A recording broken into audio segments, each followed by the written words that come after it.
কাল ঝড় আসবে, তাই আজকের ধান শুকানোর জন্য তাড়াতাড়ি করে বারবার নাড়ছে যাতে ধানটা শুকিয়ে যায়। তিন ব্যাপার এই ধানটা শুকিয়ে, হ্যাঁ ঝড় বৃষ্টি হবে।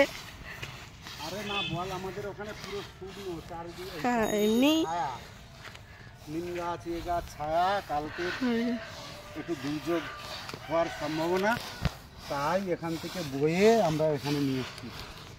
ঘর থেকে বয়ে এখানে নিয়ে এসেছি।